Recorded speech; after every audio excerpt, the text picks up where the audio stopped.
I was going to turn him down, but my mouth seemed to disagree with my mind, and the next thing I knew, I was taking a walk with someone for the first time in years. Although with might be something of a stretch, I kept a safe distance from him as we walked. Mel seemed disappointed with my unwillingness to get in closer, but I couldn't bring myself to trust him that much yet. Nonetheless, it was a momentous enough occasion that I felt justified describing it as such. I'm sure I made him uncomfortable on numerous occasions during our walks. To say I acted disagreeably would be an understatement. Anytime he closed the gap between us, I stepped a little further away. Every response I gave was curt, and I repeatedly shot him down whenever he started getting wistful or sentimental. Morgana 4 years prior might have been a little softer with him, a little more human. Maybe she would have given him a little smile or a pout instead. But that girl was long gone. I despised the humanity that had once started taking root in me. I endeavored to be something different again. In one instance, he heard a robin chirping and said, "If I had wings like a bird, maybe I could be free too." To which I responded, "There's not a single creature living in this world that is free." Well, birds regularly get shot down by hunters or preyed on by larger birds. The idea that they are free is nothing more than man's short-sighted delusion. Sorry, I guess. No, I should be apologizing. I wasn't trying to attack you. I simply lack the ability to properly empathize with others. I do not understand people. So please, if I say anything that upsets you or makes you uncomfortable, don't assume that was my intention. Sure.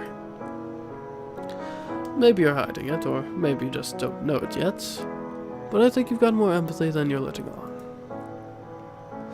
Surely you can't say nothing affects you at all. You are human. At one point that was true, though it was perhaps somewhat difficult for others to see. I felt great beauty in the world when I knelt before the gravestones. But such sentiments have long since been lost to me. So you don't have to be so closed off. I might not be able to do much for you, but I do want to get to know you better. I would understand you. So if you ever feel like talking about yourself, just know that you've got an eager pair of ears here. Okay? If there were ever someone who could understand me, if there were ever someone who could understand what I am now, who could empathize with me, who had been through trials as great as mine, they would not be human. What do you mean? That you would need to be far removed from any idea of humanity to have a chance at understanding me. Regardless, I do appreciate your kind words. Sure. So, out of curiosity, do you have anyone, really important to you in your life? Not at the moment. Does that mean you used to? I'd love to hear about them, if you don't mind. They're all long dead. 4 years ago, something unpleasant occurred, and as a result of that, I was forced to part ways with the people who taught me that humans have the capability for kindness. Oh, I'm sorry. Well then, if your sister's condition worsens again, come see me. Farewell. Hey, maybe we could walk a little slower next time, so we have more time to talk? How to get to know you better.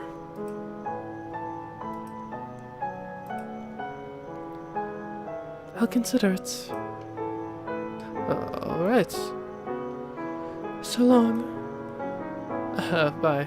See you soon. I was conscious of how cold and distant I was being toward him, but I had no interest in changing anything. Not that I even knew how to anymore. I'd never known particularly well how to choose the right words, the proper way to act in various circumstances. But what little knowledge I had possessed, I had long since lost. I assumed after the things I had said to him, no one would ever ask me on another walk again. But I was wrong. He did the very next time he came for medicine, and every time after that as well. Hey, so I was thinking, I bet you'd make a really good singer if you wanted. A singer? Yeah, you've got this really pretty voice. I think it'd be nice if you tried to using it to sing. I'm sorry, it's not my place to tell you what to do. You hardly talk, why would I think you'd want to sing? I'm glad we're on the same page. Never again. Sorry about that, really. Anyway, I wonder who first came up with the idea to sing. You could brighten someone's day or sour their mood with just the sound of your voice. Kind of amazing, don't you think? It's almost like magic. Oh, and there are battle songs too, for getting soldiers fired up for combat. Battle. Now there's a word I never expected to hear from you. I mean, I am a guy. I admire anyone who has the strength to go to battle. I could never ever do it myself, though. The sight of blood makes me sick, and I barely know which end of the sword you're supposed to grab. You're noble, aren't you?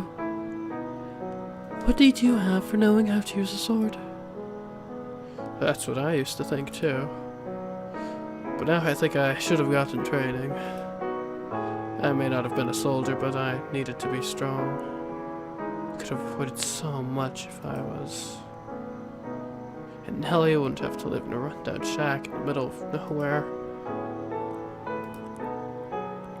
As I recall, he said once that he was forced from his house after a dispute over who the rightful heir was. High society sounds like endless fun. I'm sorry. I'm sure you don't care about any of this. Is he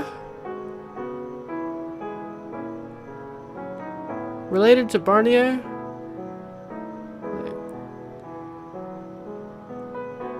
Unless there was another succession crisis happening at around the same time.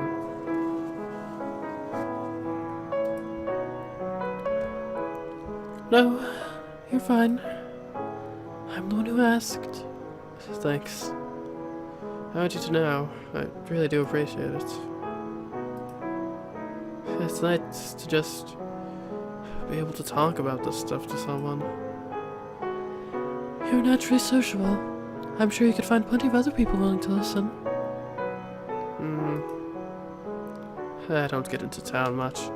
Not even to run errands, so I'm still kind of an outsider. You're my only friend right now. I hope that wasn't too presumptuous of me. Call me whatever you like. Oh, thank goodness. We should do this more often, really. Talk more, get to know each other better, become better friends. To what end? No end, just, you know, having friends is better than being alone. That's all. I see. I'll be heading back now.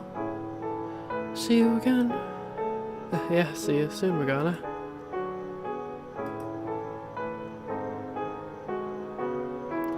Little by little, his words were getting closer to reaching the old me. Not enough to provoke an actual response, of course.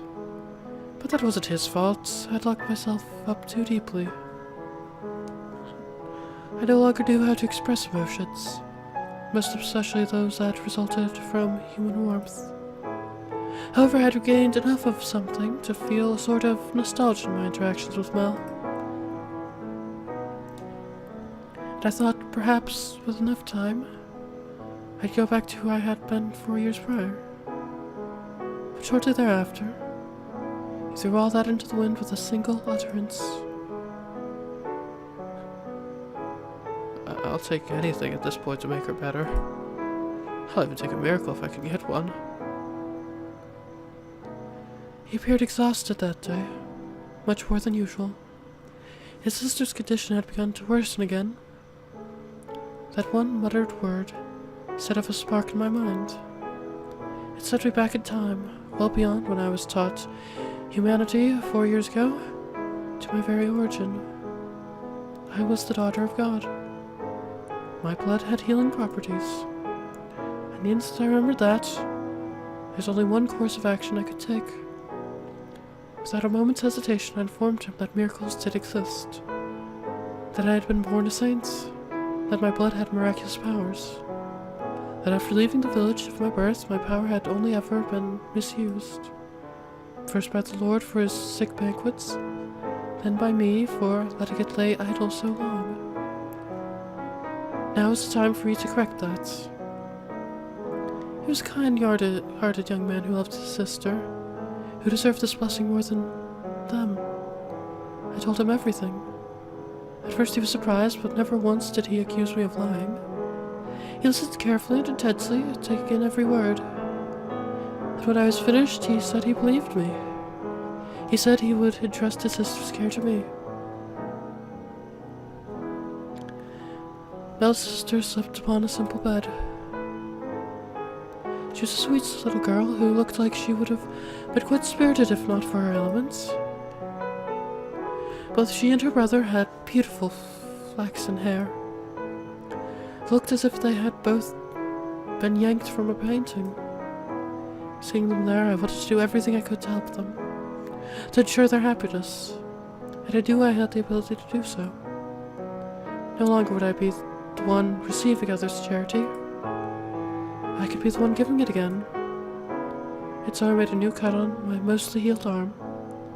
For the briefest of moments, a flash of him applying ointment appeared in my mind, but I quickly cast it off.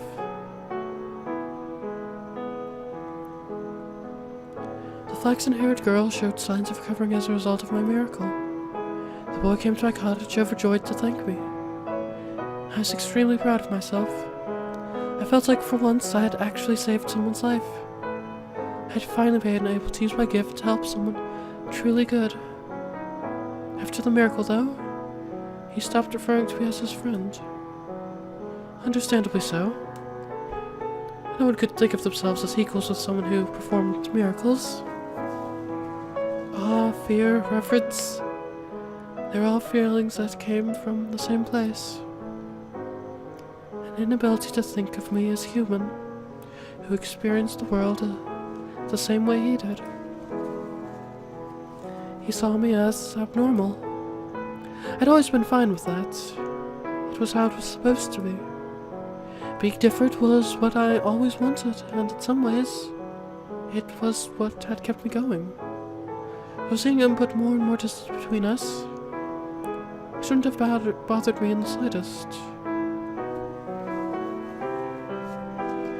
But I continued to offer his sister my blood, no matter how distant he grew. Eventually he stopped inviting me on walks.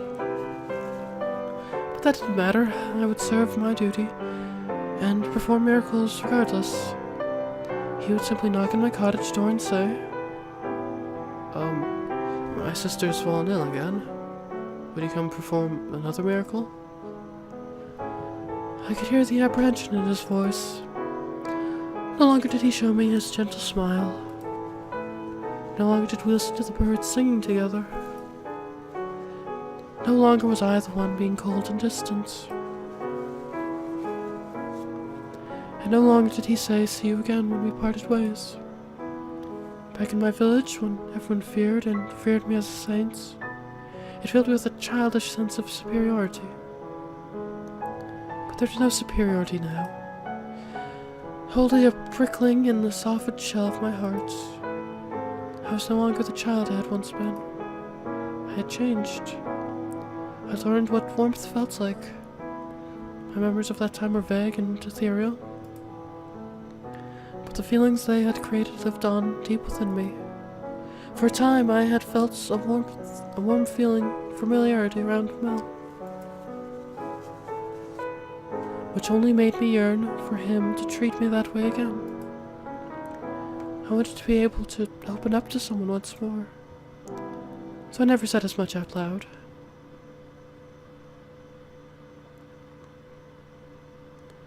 Gloomy day after gloomy day passed, and then I received a new visitor. Asked them their business from behind the door, but they hesitated for a few months before responding. My instinct told me that whoever it wasn't the noble boy. So I waited, perplexed and slightly on edge, for them to say something. And when they finally did, I was left aghast at what I heard.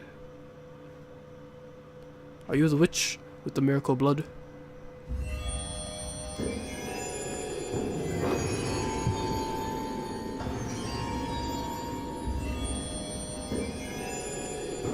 Why did he sound like the man who had slaughtered the slaves in the carriage, laughing all the while? What was he doing at my cottage? I thought he had wandered off somewhere, never to be seen again. I thought he was out of my life for good. Why? Why did he call me a witch? And how did he know my blood had powers? Had Mel told him? Or maybe his talkative little sister had gone running around laughing about it. I should have been clear with them. Made absolutely certain they knew to keep their mouths shut. Please leave. It took all my strength to get those 2 words out without my voice shaking. I could hear the screams from 4 years ago, echoing in my mind. I could see the limbs flying, the blood pooling at my feet. My heart was pounding so hard I could feel it pushing in my ears. Please stay away from my home. After all the time I'd spent forgetting about everything, closing myself off, finally finding peace. Why did this monster who reminded me only of senseless violence and death have to come back into my world? I never wanted to go through anything like that again. I am in need of your blood. Do not spare a little. I have nothing to spare for a man like you. My blood is only for the sick and needy, so please go away. Stay away from me, I'm begging you. Get away from this place. You're a murderer. I want nothing to do with you, so please just go away. As you say.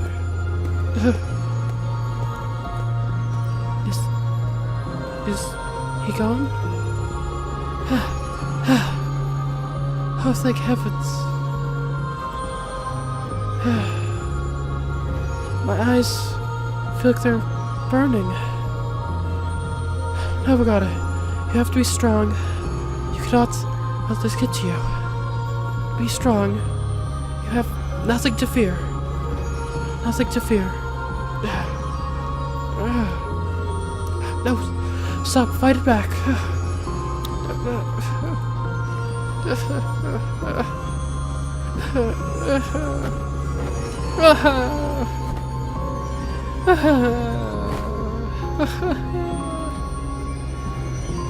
I had sworn never to cry again, but the moment fear released its grip on me, everything that had built up came pouring out in a hot stream. Tears soaked my face.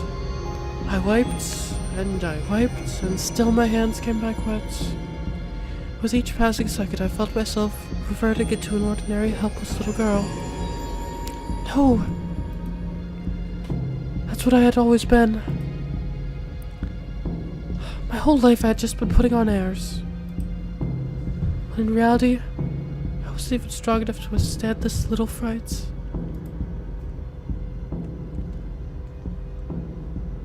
Even with the horde men gone, I couldn't rest easy. I couldn't be sure if he was gone for good. Maybe he was just waiting for a more opportune moment to target me again. The following day I took a brief walk with the noble boy, but I couldn't bring myself to talk to him about what had happened. With how much distance he was keeping between us, I doubted he would be willing to do anything to help. For 3 days and 3 nights I shook in terror, thinking, considering, speculating, wondering, hardly getting a wink of sleep. I was too anxious to sit still, so I paced in circles around the chair by the fireplace. It's too soon to be sure it's safe. I can't go outside unless I absolutely must. Not even to get water from the lake. He could be waiting in the shadows to take my life. I'm not safe here anymore. I shouldn't have said anything about my powers. They've only ever brought me trouble. I should probably find somewhere else to live. But where? How far could I even get on my own? He could be out there waiting for me to open the door. I would need help. Don't be a fool. No one's going to help me. The boy barely even wants to talk to me anymore. All I wanted was a quiet life. Is it him? Did he return? Calm yourself. He knocks harder than that. It's not him. Who's there? It's me. His sister needs more of my blood. I'm not here about Nelly today. I'm sorry for being so distant lately. What? I want to talk things over.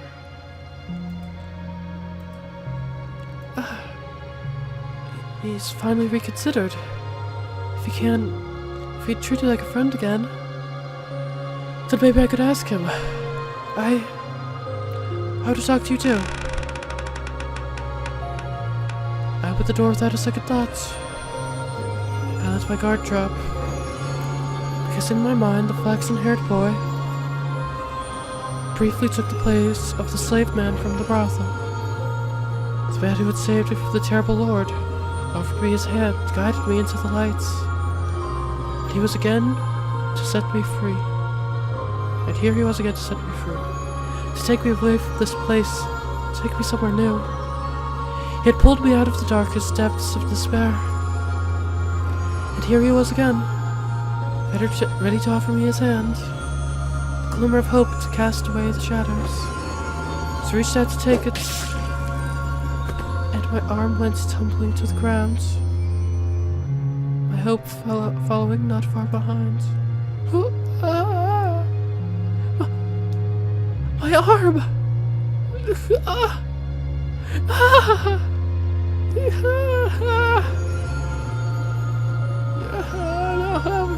No, please, please, please. Please, please, please. Oh my gosh. Take it. Take it. That's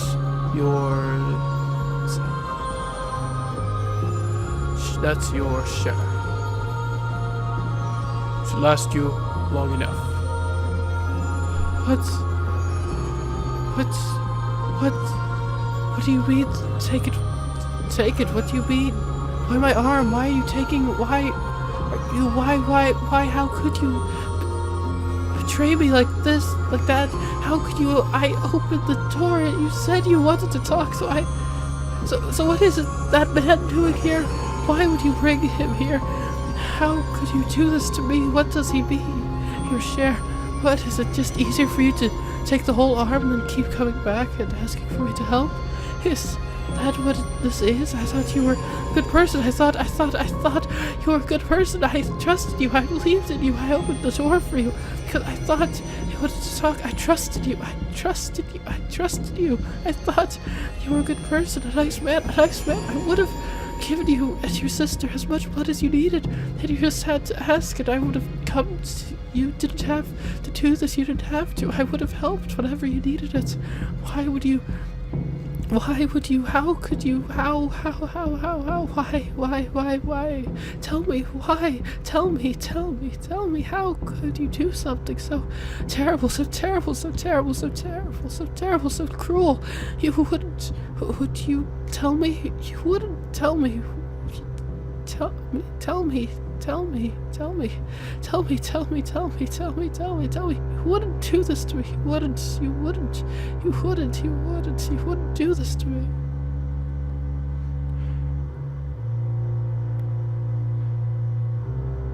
Nothing personal, I just need your blood.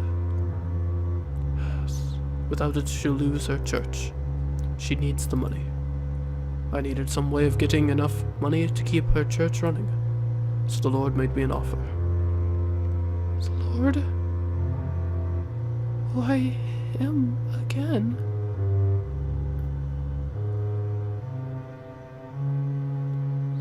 What's with the spacing on that? If I brought him the witch with the miracle blood, he would finance a whole new church for her. So don't take it personally. You get to be the sacrifice. To keep her church from collapsing. To keep her world from collapsing. So take it personally. Witch. So don't take it personally, witch. Cheers, a saint's blood, and good fortune to all. You're a damned witch wearing a saint's skin.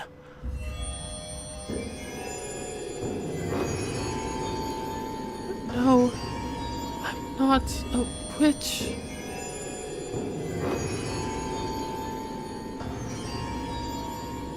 After cutting off my left arm, the strange-looking man stuffed me into a sack and tied me up and threw me over his shoulder and carried me away somewhere, and while he was walking, he muttered at me over his shoulder, explaining where we were going. Apparently a new church run by someone called the Saintess, and she was going to give my blood to patrons of the church, saying it was some kind of miracle elixir. But what was this nameless nun doing calling herself a saintess when I was the real saint, and why did I have to be the witch sacrificed for her sake? It didn't make any sense. Most of all, why was the Lord involved? Why did that vicious, cruel, horrible, miserable man have to come back into my life? Why couldn't he just leave me alone? Was that really so hard? Why? He already had his way with me. He had his terrible banquets, his blood Sabbaths already. What did he need with more of my blood? Hadn't he already had enough? Did he find out it had real powers? So he decided to come back for more? Was that it? He could have just called me the Saintess instead of her. He didn't have to make me into a witch. It's because of my face, isn't it? He wanted a pretty face to put on his brand new church, not an ugly, scarred face like mine. But that's all. She's just pretty. I can perform miracles, but I'm here with my arm cut off and stuffed in a bag. Even slaves are treated better than this. All I wanted was a quiet life, but I have this power, so I just want to use it to help, that's all. Oh, Father, your trial is too great. I cannot bear it any. I wasn't born to spend my whole life suffering.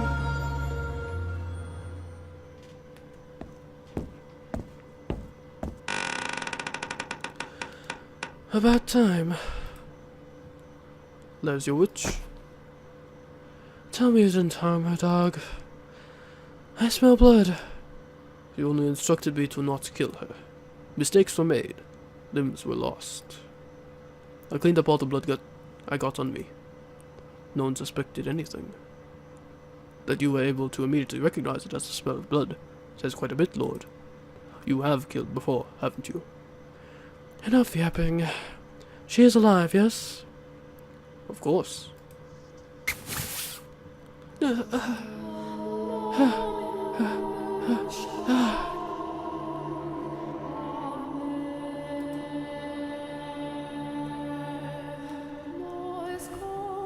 No tears. Now that's a good girl.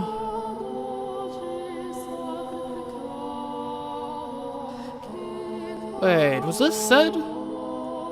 I don't remember this in the last scene. It simply wouldn't have been the same if you cried and blubbered like a lowly slave or a whore. Dignified and saintly. That's what I need you to be.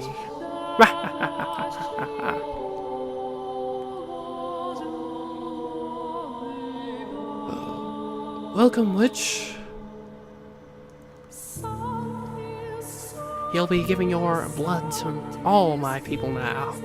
Not only me. Is that you? Oh, do you remember me? What an honor. A truly splendid honor. How could I ever forget? How could I ever forget? All the pain and humiliation you put me through. How could I ever forget the blood sabbats you so loved to hold? Haven't had enough, have you? Leaving scars on every inch of my body. Was it enough for you? You haven't had your fill of my blood? I'm thrilled to know the great saint remembers the lavish parties I threw for her. I take it they left quite an impression then. You're the man who bound me, cut me up, called me a witch, then tried to kill me. I haven't forgotten you even for a moment. That's splendid to hear. I'm sure you tried so very hard to cast my memory aside, but you never could you? And you know what that means? That the scars I left all over you run deeper than anything else you've ever experienced. Look at that face, so twisted and hideous. I bet you loathe me, and you'll never be able to forgive me. I don't care how much my father preaches forgiveness.